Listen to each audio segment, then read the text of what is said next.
What's up, kid folk? Welcome back to another episode of Bubba and the Old Man. Yeah, we back again.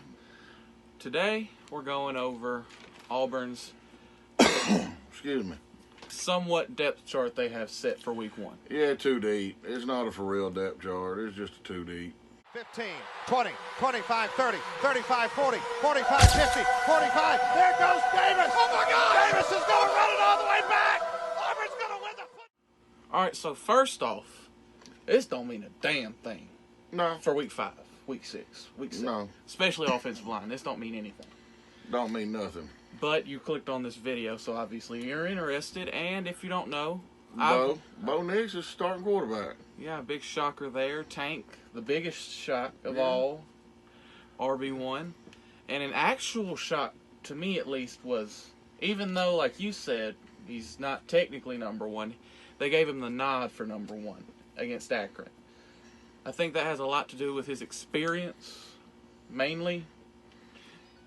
Him being a senior this season. So, that... Which one are you talking about? Tell the people which one you're talking about. Shedrick Jackson, the ex-receiver. Yeah, you didn't say that. Well, I mean, is the number one, the X. You want football terminology, yeah, the X. And then backing him up in the 2 deep is Xavier Capers, who I expected to be the X, but... Yeah, I thought Xavier Capers would get the job, week 1 starter, but everything I'm hearing, there was concentration drops, and when Cedric got everything put away that he needed to get put away, he hit the field and undoubtedly took it.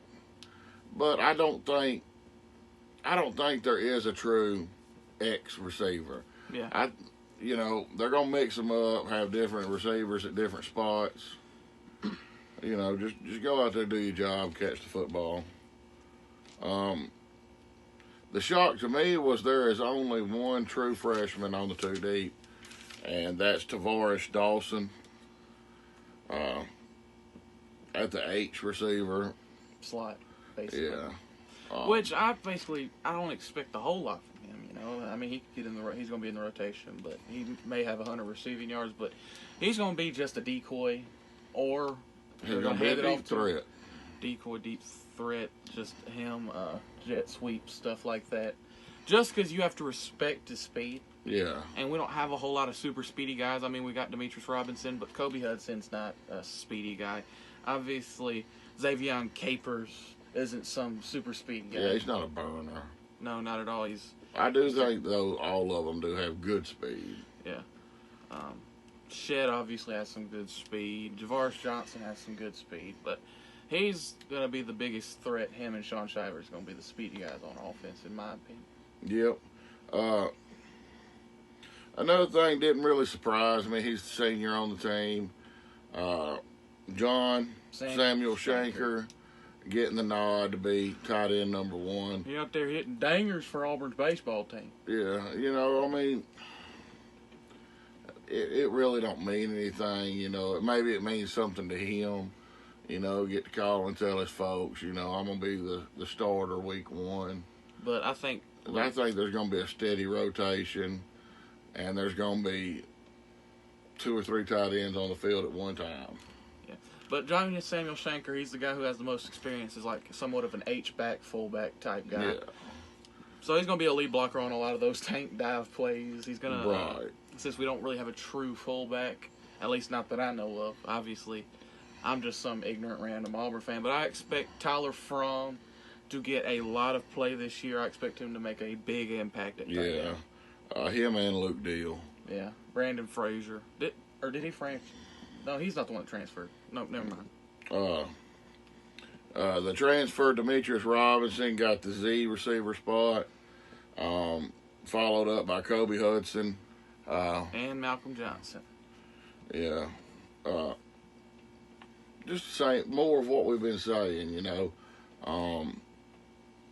he's a receiver. He's had a lot of playing time at Georgia, UCLA. He didn't get a whole lot of playing time at Georgia, but at UCLA, especially his freshman year. Yeah, I mean, he's been around. He's good. He's obviously good. or he's one of the better ones, they wouldn't put him out there. Yeah. But he's just another guy brings experience. Yeah. Another shock to me, I did not think that Austin Troxell would win the left tackle spot. I'm not big on Troxell. I think he's slow. I think he oversets. I think he's soft. Clunky. Yeah. But, he gets beat a lot. Like I said in the beginning, I think I saw Will Friend didn't have the same guys out there hardly at all each day. It was a lot. Again, this don't mean a damn thing, especially for the offensive line. This don't mean nothing at all. Right. I mean, I think Nick Braun's probably the only guy who's going to be consistently in the lineup. I mean, yeah. By the end of the season, it's probably going to look completely different. And then you got Brandon Council at your left guard. Of course, Nick Brahms at your center. Keandre Jones at the right guard. And Brodarius Ham Best at the name right on the tackle. team. Brodarius Ham. That sounds intimidating. Yeah, he's a 6'6", 334-pound boy. Yeah. But that's pretty much it on the offense. I mean, we're obviously not going to be a 35-point-a-game offense. I don't expect. I just think we're going to be a steady, run-heavy offense, especially with the uncertainty up front. They're with big. the uncertainty at quarterback. They were obviously a solid run-blocking offensive line last year. Pass blocking was where we got into a lot of trouble. Yeah. So I expect a lot of quick throws, especially with the level of uncertainty. But to my favorite part of the team, the defense with Derek Mason and his incredibly confusing defensive scheme. Yeah, at the ends, you're going to have Kobe Wooden and Derek Hall. I have it set up. No. Our base 3-4 defense has Colby Wooden, Marcus Harris inside, with Tony Fair at nose tackle, who I told you is going to start, man. I told you, man. You never listened to me. But you were right, Pegues, right behind him. JJ, Pegues, right behind him at nose tackle. And this where it gets incredibly confusing. Derek Hall and Chandler Wooten are going to be in our base defense, the edge rushers. But obviously, we're not going to be in our base 3-4 defense. So expect a lot of different stuff on defense. Yeah, at the Mike or the middle linebacker, you got Owen Papo. At the wheel, you got Jacoby McLean. At the star, you got Chandler Wooten. Yeah, who's going to be the guy across from Derek Hall, usually pass rushing. And to the strength of our team. DBs. You got Mr. Reliable, Mr. Steady McCreary. Roger McCreary, who's going to be a monster this year. Nehemiah Pritchett. On the other side. Yep, right across from him. Bidarius Knighton, transfer. Y'all saw me on a video about that. He's going to be, I would assume he would be the free safety. No, he's strong. You think so? Yeah, he's playing strong. That's what I said in our video. He played mainly free safety. Well, I mean, Smoke to me seemed more like a strong. Nah, Smoke's a free guy. Smoke's the free safety. I don't know. Maybe not. I don't know. We got Carlson at the kicker. Yep. I thought Aiden Marshall was a shoe-in since he had been the punter. But we gave it to Oscar Chapman. Yep. Apparently he's been out there absolutely slaughtering footballs. Yep. I'm assuming this H means holder. That's Jackson McFadden, number 84. Never seen a number 84 be a holder. I don't even know who this man is, to be honest. I'm not trying to be disrespectful, but I have no idea who that is. You want me to? Yeah, you go ahead and get that one. Jacob Quattlebaum, the typical name for a long snapper. Yeah. He's probably a very weird guy. At your punt returners, you're going to have Tavares Johnson. Demetrius Robinson. And your kick returners, you're going to have Donovan Kaufman and Nehemiah Pritchett. All right, now, I want to talk about the defense a little bit. All right, so base 3-4, but we are going to be moving a lot of stuff around. Yes. Expect a lot of four-man front stuff. That's what I'll probably put the picture up. I saw where they ran a lot of four-man fronts at Vanderbilt, especially with our defensive line versatility. Tony Fair's ability, who they said is a lot more athletic than they expected him to be. Yeah.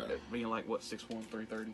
He's a big boy. Yeah, he's a big boy. And it's shocking to see Drayshawn Miller. I never saw him on the two-man, on the two-deep depth chart. I thought he was going to start across from Roger McCreary when we first picked him up. Yeah. And I was wrong. I expect Donovan Kaufman to get a lot of playing time, whether that's on special teams or him getting in at the slot corner, stuff like that. I told you he was going to get some playing time. Yeah, you did. But I just did not expect it. Just like I didn't expect Darius Knighton to come in and just steal the strong safety spot. Yeah, well, I don't know if he stole it or he took it. No, he went up there, stole it. He got his one play in, I'm guessing, and he just took over. Because I know Derek Mason just doesn't hand out DB spots like that. Yeah. But, and it's weird because I didn't know what star meant. Yeah. It's just a different term. Every head coach has a different name for this, for that, the other. Every coordinator's got a different name for it. A money backer, star, nickel, whatever you want to call it. But yeah, our defense don't expect us to be in our base like a ton, especially against teams like Alabama. But one thing that I'm really liking is Alabama got a really athletic quarterback. And Derek Mason is known for, in his time at Vanderbilt, shutting down option offenses, shutting down super athletic quarterbacks, stuff like that. Okay. Yeah. So that's exciting. I'm just excited for this weekend. See a healthy team out there, see a complete game, beginning to end, and watch them hopefully get better from week 1 to the end of the season. Man, stop with this coach speak and actually speak, okay? I'm Nobody just came saying. here to see this. I'm being serious, man. I just want to see them get better every week. You should have said it, Kohler. Could have threw some F-bombs in there or something. Made it sound like we weren't just... We're not ESPN. We're not here to give a bunch of cliches and horrible takes. That's exactly how I feel. I want to see them start the season off, and I want them to put that watermark on the wall. And every week, I want them to get better. Yeah. But that's all we got. That's all we learned. I mean, there weren't a whole lot of shockers. I mean, there were a few. Yeah. But this is going to obviously be different in 3 weeks. It's probably going to be different next week. Yeah. But I'm excited to see defense mainly. Offense usually sucks at the beginning of the year. I'm excited to see Tank. Yeah, well, Tank's probably going to run for 890 yards on this horrible, horrible Akron defense. I can't remember the last time they had a winning season. I don't know. I mean, they might have had a winning season last year, but I can't remember the last time I heard their name called for anything related to football. Neither do I. Yeah. But, yeah. Rock out with your cock out. There is the old man that I know and love and hate at the same time. Hang out with your wang out. Okay, now it's getting weird. Okay. But if you like the video, hit the like button, subscribe, and we got to turn this AC back on. I'm sweating. Yes, me too. Love you, folks. War Eagle. War damn Eagle. Okay. Selena, go!